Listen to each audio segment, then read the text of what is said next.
am 16, going on 17 in about 2 more days. I'm feeling great and simply can't wait till my birthday will begin. Yeah, it's almost my birthday. Woo! November 25th, baby. This video is going to be great. I already know. Funny thing is I started to record this on November 8th, and I think I just kind of forgot that I didn't finish recording it. So here I am. And yeah. Oh, this is Thanksgiving week. So I'm probably not going to post except for like this video, maybe one more. But don't expect too much, okay? We have some words for the author, so let's listen. All right, kiddies, listen up. This is Evie coming to you with an important detail about this here fanfiction. Mainly the plot of the MCU overall. Now, technically, the plot of Infinity Wars occurs in April of 2018. However, for the sake of the story's plot, Infinity War is going to be set at some point after that. Additionally, the story is now going to be edited to be true with Homecoming's thing of Peter being a sophomore during the main plot of the movie. Which means I have to change the current timeline to where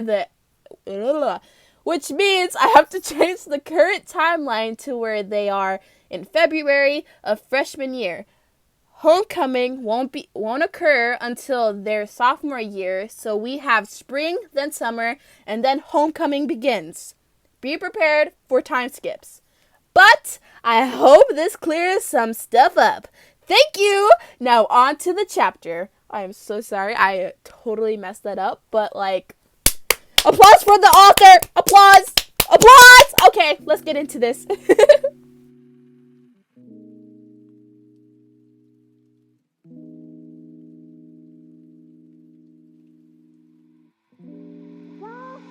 Shay took her medicine at 2 in the morning, then again at 6. She had to admit, sitting at home and watching Hamilton animatics from the old television she managed to hook Alice onto after an hour, she remembered the coding from the first time, was much better than sitting around at school listening to things she had already learned. Her headache had settled down from banging pain to simply a steady ache in her head that once in a while was worse for a few minutes before calming again. Shay, it is currently 8 in the morning and you still have not eaten. I advise finding a few dollars and going downstairs to get some food from the vending machine. Alice's voice suddenly rang out through the bare apartment. Sounds good, Al, Shay said, agreeing with her AI, even if she wasn't that hungry. Can you pause the animatic? Already done. Shay stood from her seat on the couch as the current wait for it animatic paused. She stretched out her muscles before turning and lifting one of the couch cushions. Yes, she quietly cheered as her hand fell down to grab the crumpled up bill that had somehow ended up down there. As the teenager straightened out her discovery, she couldn't hold in a sigh. She really needed a job. Unfortunately, no one wanted to hire the poor little teenage girl who lived in one of the worst areas in the city, hung out with the homeless people, and lived alone because her only family didn't even want her. Shay shook those thoughts out of her head and pulled the blanket over her shoulders, draping it around her and providing her with warmth once again. She made her way to the door and opened it, calling behind her, "I'll be back in a minute, Alice," before stepping into the hallway and closing the entrance to her apartment behind her, hearing it lock with a satisfying click. The elevator ride down to the lobby wasn't a long one, but it felt like forever as a feeling of dread settled in the teenager's chest. What if Peter hadn't made it in time? Shay couldn't imagine if she had a second chance and let Lob die anyway. She stepped out of the elevator and into the lobby and felt her heart sink when she saw the person standing behind the front desk. It wasn't Lob. Swallowing down a cry, the girl walked towards the desk and placed her hands to inform the man looking down at some papers of her presence. His eyes flew up. "Yes? Is Lob here?" The man shook his head. "Nah, sorry, Shay. It's only me." Where is he?" the girl managed to say. "In the hospital right now," he responded. Shay's eyes widened. That was different. Why? What happened to him? Not really sure. He shrugged. No one told me, just said I need to take over for him today. You should ask Maria. I'm sure she knows it all. The teenage girl nodded. I'll do that. Thanks. No problem, kid. He turned back to his book as the conversation ended, and Shay moved away from the desk into the vending machines. She got a granola bar before going back into the elevator and pressing the number for 2 rather than 5. A few seconds later, Shay was in front of an apartment, 201 to be exact, knocking gently on the door. After a moment, a voice came from the other side. Coming, coming. The door was flung open to reveal a woman standing there, her dark hair messy and the remnants of tear streaks on her caramel skin. The woman's eyes widened. Oh, Shay, what are you doing here? I came to ask you about Lob, Shay responded, wringing her hands together. The girl nibbled her lip before meeting the woman's eyes and asking, Is he okay? I heard something happened. Maria wiped the remaining tears from her face with a deft swipe of her sleeve and nodded. Oh, yes. What happened? Is he all right? Shay questioned, fearing the worst.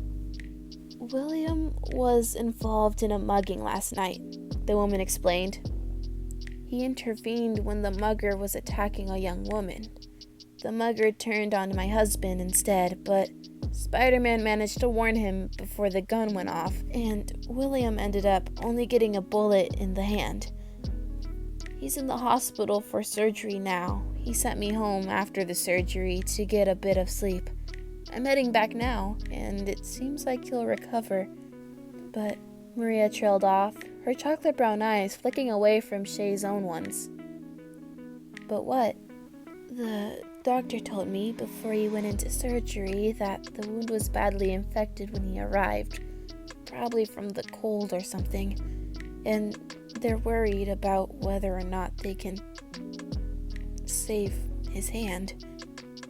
Shay's heart sank. Oh, I'm so sorry, Maria. It's all right, Shay, Maria stated, smiling a bit. The important thing is, he's alive, thanks to Spider-Man. Shay nodded. Well, thank you for telling me.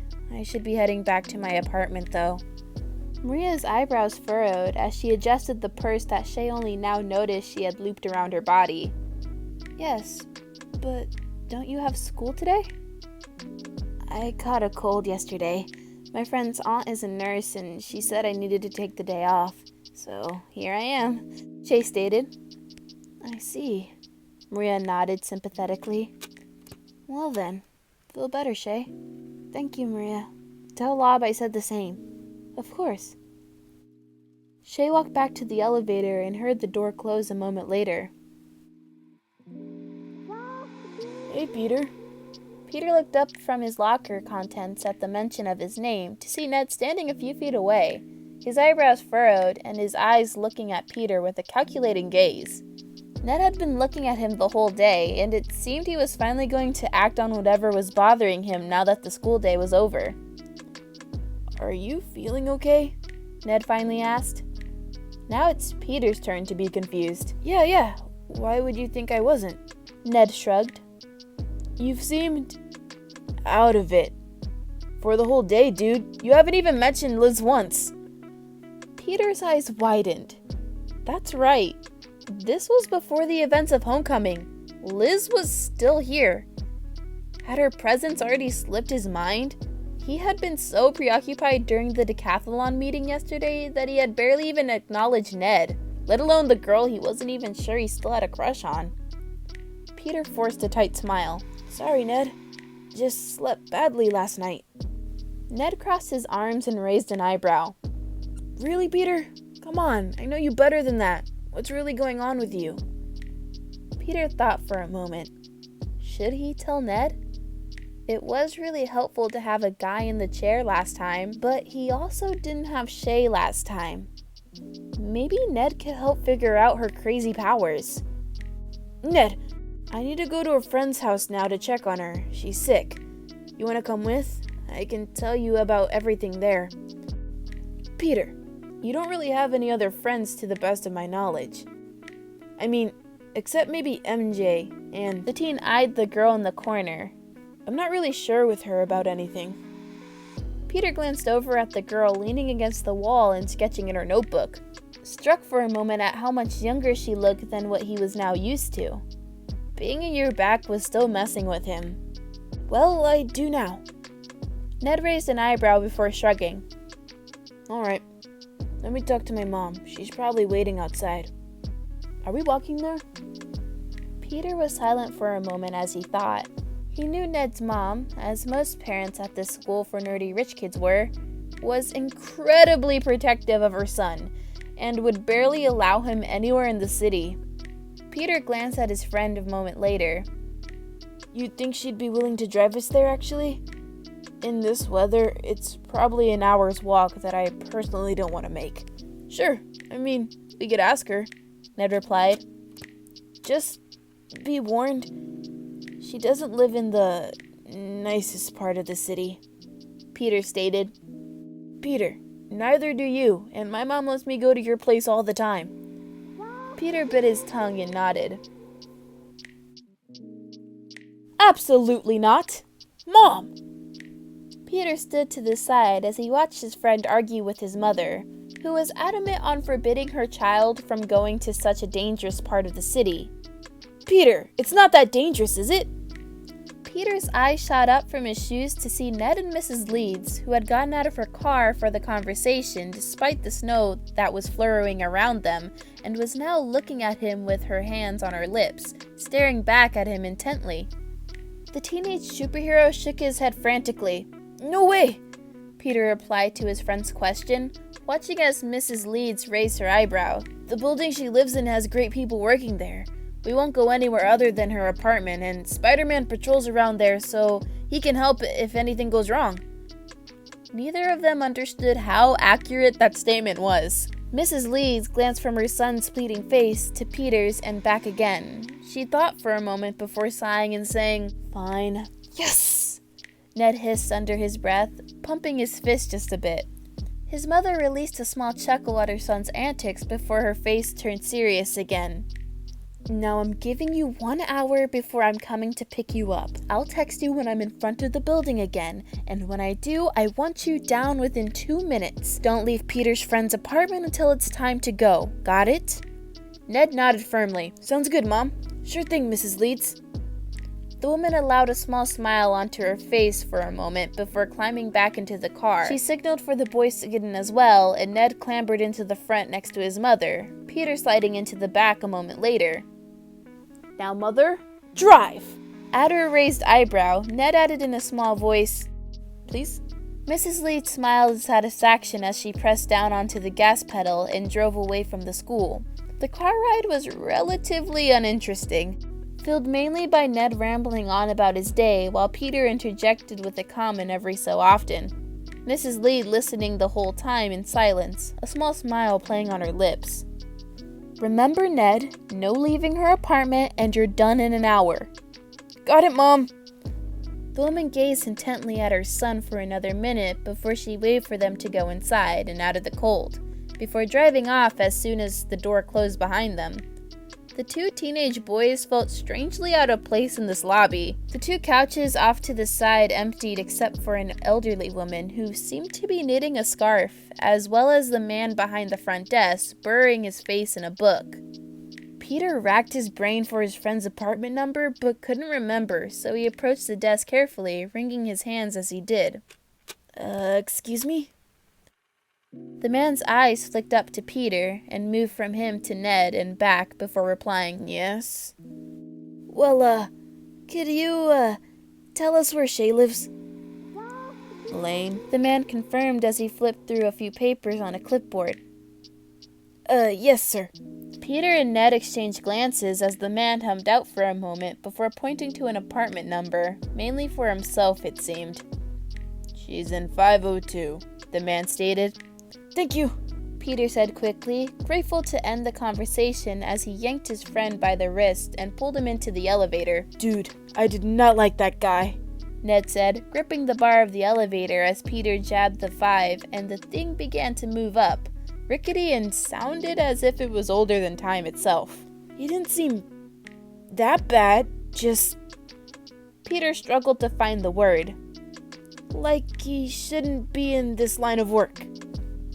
Yeah, Ned nodded shakily. Yeah, I guess that sounds about right. The elevator stopped at the top floor, level 5. No voice informed them that they were there, only the number on the top of the opening of the door. Ned hopped out eagerly, Peter right behind him. The teenage superhero scanned the apartments around them and then turned to the first one on the left, the number 502 displayed on the small sign next to it. Peter knocked a few times on the door before a familiar voice spoke. How can I help you? Peter smiled slightly at the British voice of Alice, ringing out through the hall. Hi, we're here to see Shay. I'm a friend of hers from school. Peter. I'll let Shay know. There was a silence for a moment before Alice spoke again. Come on in, Peter and friend. Shay will be ready in a minute. The door unlocked with a small click sound, and Peter reached his hand forward to turn the knob, opening the door so he and his friend could enter the apartment. Yay! Nothing sad happened! I was like, oh my gosh, something bad's gonna happen. Something bad's gonna happen. But no! Nope! Everything went good. We're good. We're breezy. We're feeling it. We're good. Lob is fine. His hand, maybe not, but he is alive, you know? Peter doesn't like Liz anymore, so more room in his heart for us. And Ned is just adorable. I love Ned. Yeah. Oh, about this week. Since it is Thanksgiving week, I am on break, but it's also my birthday week and Thanksgiving, so I'll be kind of with family, trying to be safe and everything, so things are kind of like, whoa. So we don't know yet, but I don't think I'll be kind of busy, so I might not be able to post another video this week. I will try to pre-record a video today and see if I can get at least one more video out this week, but fingers crossed. There is no guarantee that is no guarantee, but I will try, I promise. Thank you guys so much for watching this video. I really hope you enjoyed, and stay tuned for the next one. Bye!